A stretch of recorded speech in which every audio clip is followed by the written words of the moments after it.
Viskani? Ne, nebloga. Nebloga. Iš mano vyro reiškia labai gerai.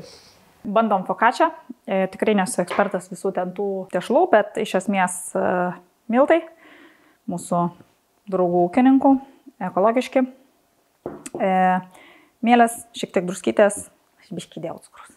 Šiaip reikėtų turbūt nedėti. Vanduo. 300 gramų miltų, 7 gramai mėlių, cukraus gal 2 gramai.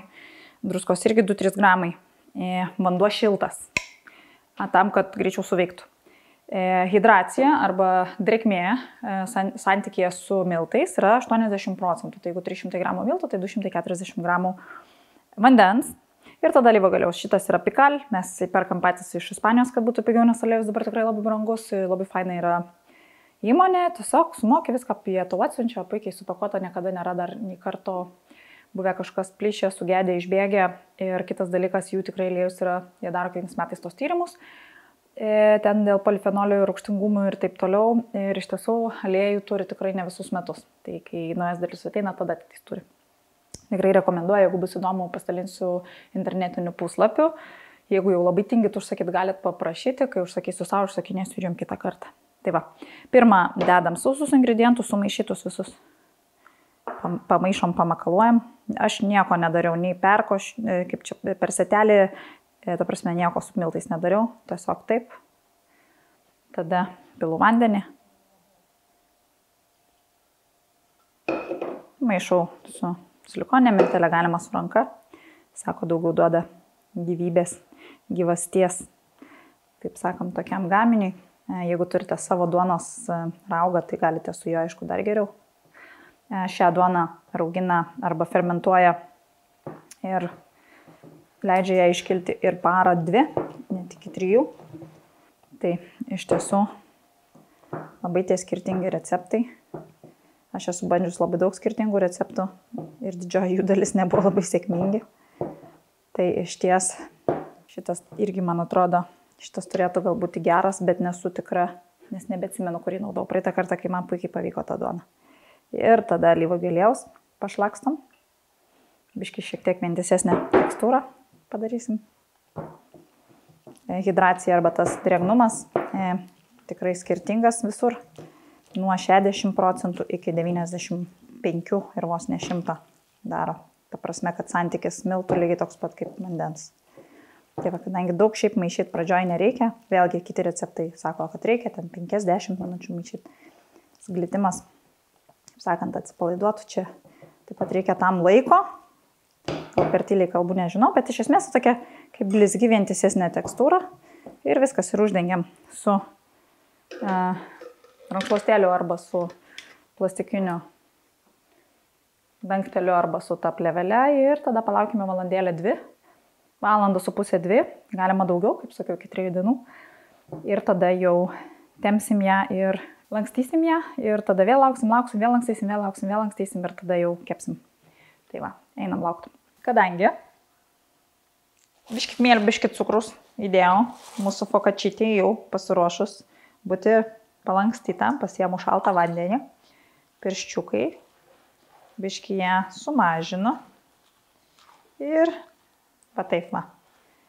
Šiandien tikrai šiltas oras, kaip išsirengiau gamybai ir ją tiesiog iš visų 4 pusių lankstau. Iš esmės, daug, sakau, receptų esu bandžius. Praktiškai nei vienas man nebuvo, kad wow, tikrai patiktų. Ir vienintelis, kuris tikrai patiko, o man galbūt įrodymas tas, nes aš tai mėgstu visokius ir sveikuoliškus, ir nedadarytus, ten man jokių problemų. Bet žodžiu, kai būna sveikuoliškas, tai turiu meni, kad prieskas būna sveikuoliškas, žiūrėjai prieskas, arba ten kažkoks nepadarytas iki galo, arba viso grūdo miltai sunkus, tada ta duona netokia gaunas. Praeitą kartą su ruginiais dariau ir būtent toks man ir gavosi tikrai fainas tada, kada dariau. Ir įrodymas yra Brintos valgė, nes jisai nevalgo. Jeigu ne iki galo, tai ir nevalgo. Tai va, viskas. Tai žodžiu taip. Aš ją dar apsuku. Tegul jinai kyla toliau. Galima aplankstyti 1 ar 2 kartus. Irgi skirtingai. Ir vėl palaukiam. Dabar jau galima 30 minučių laukti. 30, jeigu norite, iki valandos. Ir taip 2 kartus dar padarysime. 2 kartus palankstysime. Ir tada jau paskutinį kartą leisime pakilti ir kepsime. Hello, hello. Bezdutės virtuvėje. Žiaurėkingas man šitas planimas ir labai patinka, įmonė atspindi. Darome fokačią. Jau čia belenkiek kartų mes darėm.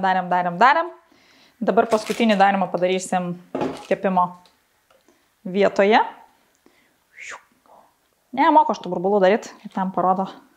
Kažkada nors išmoksiu gyvenime. Tešlą pasidėjome į sviestinių popierių išteptą aliejumi. Vieną suplakiau. Skarda. Neturiu aš tos labai geros tinkamos būtent šitam patiekalui. Ką aš čia nesąmonę darau, visai kitam reikalui turėjau. Skardos, bet, turėtų iškepti ir taip. Turiu rozmariną ar kažko tai ten iš vienos iš itališkų žolelių šaldytos, gal peraugusnai pas mane tiesiog buvo, bet šiaip skani. Neatsimenu, nesvarbu. Jie reikia įkišti į vidų, tam, kad jinai duotų skonį, bet nesudegtų, nes temperatūra yra 200 kem, pakankamai aukšta. Galima 225, ten po to su vėliu, be vėjelio, tratata, bla bla bla. Aš 225 arba 225 žeminsiu, jeigu matysiu, kad gerokai apskrudo. Ir žeminsiu tada ir kepsiu ten kažkiek tai 30 minučių gal. Pasižiūrėsiu pagal situaciją. Maldano druskytės tos, shaved, kaip sakant, arba skustos tokia, faina tekstūrėlė jinai turi. Alyvuogių aliejus. Džigi. Mano vaikai nemėgsta aštriai, norėjau uždėti čiliuko, bet jau jie praktiškai tada negalės valgyti. Davai, jeigu ir nevalgo, kitą padarysiu jiem. Irgi biškai integruosiu į vidų, kad nesudegtų greitai. Gerai, ir dabar lauksiu, kol dar jinai šiek tiek pakils. Vėl uždengsiu. Ir kepsim 200 laipsnių kažkiek minučių. Gal 30. Tai pagal situaciją. Varau. 225 laipsnių, 35-40 minučių. Viršus traškus gavosi. Apačia minkšta. Tos skylutės, fokačiai būdingos gali būti ir didesnės, kas jau geriau ten ilgiau fermentuoja, ten tą rauginimą, kildinimą daro ir taip toliau. Aš tikrai labai paprastai dariau, už kelių kartų per keletą valandų ir pasidariau tą savo fokačią. Skonis ir visų ingredientų kiekiai tinkami. O tam, kad įsitikinti, ar aš nemeluoju, yra vienas žmogus, kuris niekada nemeluos dėl maisto skonio, ir ypač mano atžvilgiu. Čia, žinai, nesugėdit. Tik storesnė reikia kepti. Nes labai išsausėja. Bet nėra sausainai. Storesnė būtų skaniau. Bet aš nemėgstu, kai tu tą riebę tokia darai. Ir druskos biškį reiktų. Jo, druskos biškį trūksta. Reikėjo šiek tiek daugiau. Ir aukštesnė.